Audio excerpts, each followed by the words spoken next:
Hey everyone, it's Dave, Jersey Tech Guy here. Got off of work at 3 today. It's one of my work from home days, and I like those days because I get a little extra time in the lab after work before Cynthia gets home and got to start dinner and all the work. So I've been playing around with my Plex server, which you can see over down here a little bit more. Um, I think my last video was talking about how I liked old radio. So I listened to old time radio on Sirius XM and stuff like that. I like a lot of the old programs, detective stuff, the westerns, comedy programs. So I found that a lot of those are all public domain now and could easily be downloaded in all different places. So I've been downloading a lot of the programs, and it's been quite a chore getting it all working correctly. Once I got the station kind of set up in Plex, I had to go through and format a lot of the files and everything, specific ways for naming to make sure that they had the proper name of the show, episode numbers, the date it aired, and the title of the program all in the file name. And then I had to use some MP3 editing tools to go in and edit the MP3 headers to make sure all that information is in the MP3, because Plex will scan the MP3s and pull all the information out. So been quite a bit of work. I had to write a lot of complex scripts also to go through and rename a bunch of files. I use something in Windows called Power Rename, which is part of the Power Tools add-on you can install into Windows. That's been very valuable. And MP3 Tag was the app I downloaded for the MP3s, so it's been working good. So I'll switch over. I'll put myself up in the corner, and I'll put the Plex up on the screen and show you some of what I did with it. So this is my web browser with Plex running in it, and I do have this running on a server in my server rack. So my server rack is, actually you can't see it. It's over in this corner and it's off camera. So I have Plex running on my server. I've installed a Plex app on our Samsung TV. I have it on my iPhone, my iPad. I also have it on my Roku stick, which is similar to the Amazon stick. Also on the Apple TV. And this way I can stream movies, audio, wherever I want. But I also found there was a plug-in, a skill for the Amazon devices. So that allows me to have it queue up and play audio wherever I want, which is kind of fun. So I basically can have my own, music available whenever I want. I can create stations or playlists basically and have that available too. So this is the home screen of Plex that I'm on right now. So when I go in, Plex does have, depending on the plan you go with, there's a free plan. I paid for this lifetime plan, which was pretty cheap overall, especially compared to what streaming media charges nowadays. And Plex gives you access to a lot of TV programs and movies. You can also rent stuff on there. So there's a lot of stuff built in, but then you have the ability to build your own stuff out. So what I was working on was these last few over here: movies, TV shows, music, old-time radio. So you can set up several different libraries of the same type. So I can have 2, 3, 4 music libraries. I can have several movie libraries if I wanted to split it up with more modern movies, old-time movies, however I want to do it. So if I click on movies over here, you'll see so far I have about 163 movies that we own the DVDs on. So I've been able to, rip these and upload the movies into Plex so that they're available for streaming.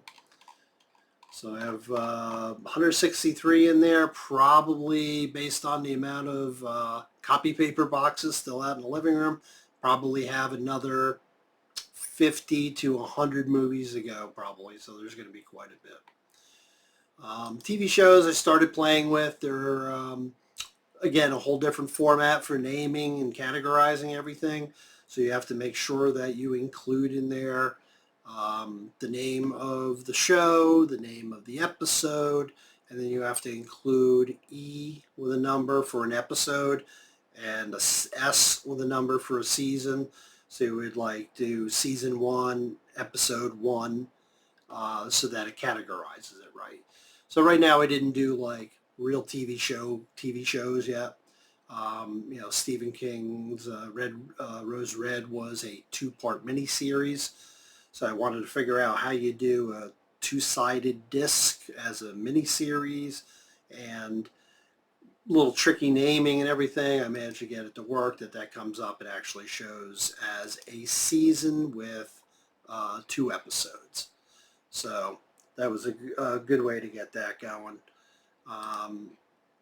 Band of Brothers, again, was an HBO miniseries. It was a 10-part miniseries. So this one I was able to do the same thing, is basically make it a season, but throw all the episodes in there as separate episodes, so this way it plays all back to back and it's like a TV show. So I have a bunch of other TV shows I got to mess with, but at least, these were good tests to kind of figure out how it works. Music, I already owned a lot of music between Amazon and iTunes, which if you have the players on your PC, it all downloads to your PC, so it was very easy to just take those music files, move them right up into Plex, so everything's up there. And that I created for other stuff because I wanted to create basically a streaming radio program to use on the Amazon devices. I created this other library called Old Time Radio, and this is the one I've been working with. So I've gone through and taken, years and years of radio episodes, and again, this is not movies, this is all old time radio. Taking all these old programs, not really worried about years and seasons that they played, so I'm not grouping them that way. I'm just kind of putting them all under one artist, one album, keeping them all together. So like George Burns' Gracie Allen show, I was able to upload all the music, all the radio programs. I put them under one album just to keep it nice and simple. And you'll see here I have 271 tracks that I uploaded that I can play. So quite a bit. And these were all, used to be back in the day, they were all close to 30-minute episodes. So that gives you quite a bit of stuff to listen to if you like that. I just like the old-time radio because I'm always like, into the theater of the mind stuff, It doesn't always have to be watching TV, watching the show. I kind of like listening to these shows and having to develop your own picture in your mind of what's going on, especially with the sci-fi stuff like Dimension X or X-1 or any of the suspenseful stuff like Suspense, even Dragnet. What else did I have that I uploaded? The Whistler, so stuff like that, those old spooky radio shows and everything. So far, this is the number of things I've been able to download.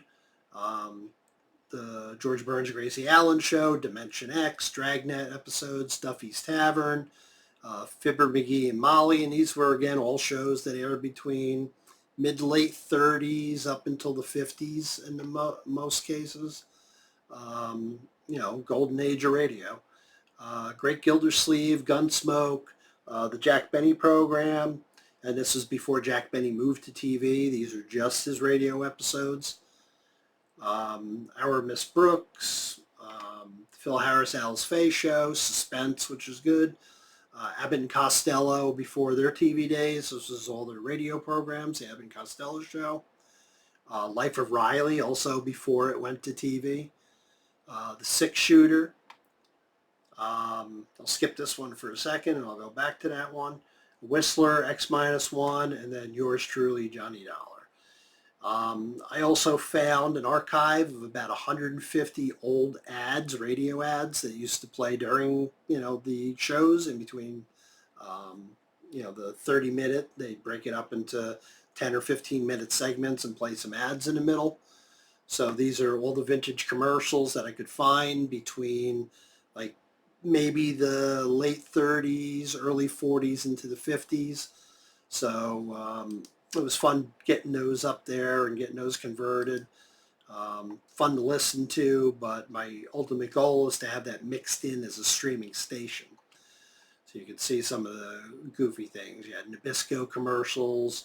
You had from, I don't have years in here, but they're probably from the 40s, maybe 50s.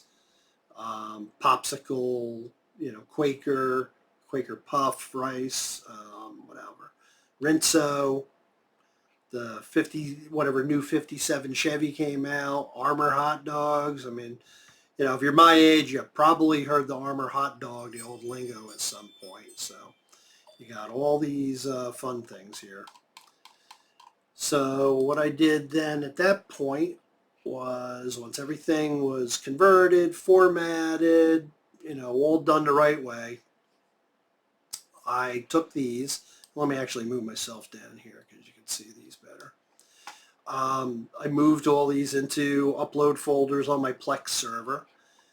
Had Plex scan them all, make sure all the information comes up fine, all the metadata with them, they're all showing up fine. So then I was able to go into any one of these, could start at any point, say vintage commercials, and if I click on the three dots here and you go add to, you can add it to a playlist. So I took one of them and created a playlist and then renamed the playlist to Old Time Radio. So basically then the playlist tab shows up. So now I have two playlists in here. I just took one entire radio program, Phil Harris, Alice Faye Show, and threw it up there. But then I took the Old Time Radio one and kept adding to it. So once you got your first ones in there, you can basically go back to each and every one of these albums that you want and go in and say add them to an existing one. So I went and said add them to my Old Time Radio. So once I got them all done, went to my playlist again, and this now has all these radio episodes on it. They're kind of listed in the order you upload them, so you're going to have, hundreds and hundreds. You see how small the scroll bar is over here. There's going to be a lot of programs. But you can go through, and they're all in program order because that's the way I put them up there. But what you do that's cool is once you take that, you can configure this playlist and just go up here to the shuffle, click on that and say shuffle it. So now once that's marked as shuffle, anytime it streams, it's going to automatically randomize what you're playing, which is kind of cool. So with that, when I installed the skill on the Amazon devices, I was now able to go in and say on the Amazon devices that I wanted to play that stream. So you basically say, I'm not going to say it because I don't want your Amazon devices in your house going off, but say the name of your device, ask Plex to play Old Time Radio, and it finds that as a playlist, starts playing it. I can also do it with any other radio show. I could just say play the Abbott and Costello show and off it would go. But with this specific playlist, it's got all these different songs in it in a mix. So once I did that, started streaming fine. It was pretty cool. So the only other thing I wanted to show you here was spent a little bit of time downloading and doing it. So once I got in here and I got everything uploaded, I was able to go in and say, instead of showing this by artist or by album, which you can do, I can go in here and say show it by tracks. So this will be every single separate audio track in all these folders. And you can see so far I've uploaded 6,461 individual radio programs from all these different shows. So based on that, at a half hour a piece, let's do some quick math here. You can't see my calculator, but I can. Times, we'll just guess it's 30 minutes apiece. I have 193,830 minutes of radio programming. So if I divide that by 60 minutes in an hour, divide that by 24 hours in a day, and I know nobody's going to sit there and listen to it for 24 hours a day, but if you were to sit down and just turn this on and let it play straight through and stay up 24/7, you would have 135 days of old-time radio programming. So not going to get bored. Definitely not going to get bored. So that's as far as I got. So next, now I kind of got everything figured out, know how it all works. It's just a matter of me going through and finding, what other freebies and things I can get. I'm trying to, do this completely legal. You read online about Plex, there's a lot of gray area. I own the DVDs that we have. I ripped those DVDs to digital and I uploaded them to my server, and it's going to be for us to use. I'm not streaming this. I'm not opening it to the public. It's for us.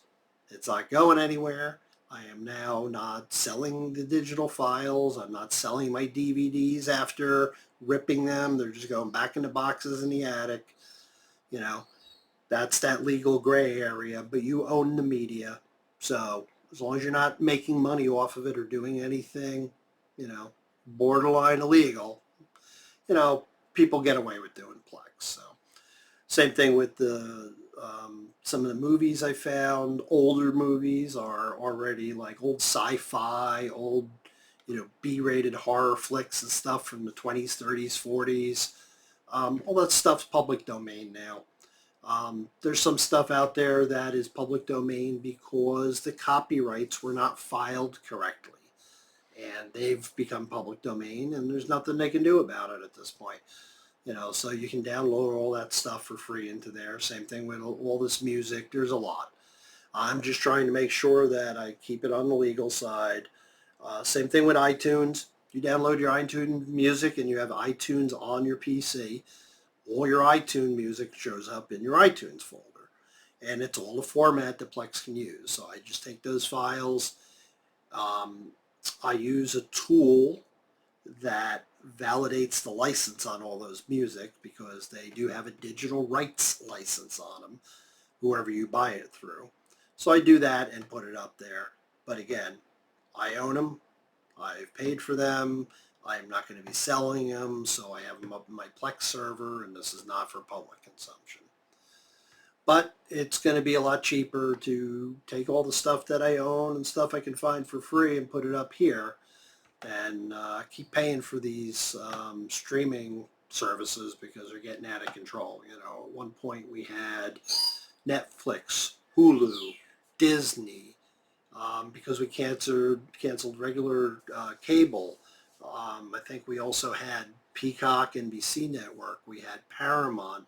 We were adding programs onto, we also had, because of Amazon Prime, we had Prime Video, and we would add channels onto that. So we would get AMC or we would get whatever other one and turn them on and off as needed.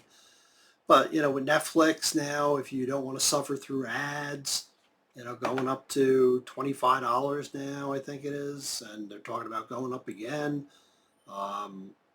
Disney and Hulu's not horrible with ads. They're, a minute or two of ads. So I've been able to, keep the price down on that, but they are getting a little outrageous. So that's why I'm putting all the work into this, and it'll give us plenty to keep us busy. So I thought you get a kick out of seeing a little bit more. I talked in the last video about the rack and the server and how I had it all set up and what I was doing with Plex briefly. But this was more of a real sit down at the PC, look at the app, look at what I did here, how I have it going. And yeah, definitely worth all the effort. If you have any questions about it, you're interested in doing one yourself, you have an extra computer at home, an old laptop, it doesn't have to be a server. Depends on, what good quality you want. But an old laptop could be enough to run Plex. Reach out to me, let me know. I can tell you what you have to go through to get it set up and get some of your stuff up there. And definitely for the live TV and some of that free stuff you get, it's just worth getting Plex installed as an app on your device and signing up on that even if you don't have the server yet for your own media, because you do get all this free programming, like things like Tubi did, and Freevee and other channels like that. So let me know if you have any questions. Hope you enjoyed, and I'll talk to you next time.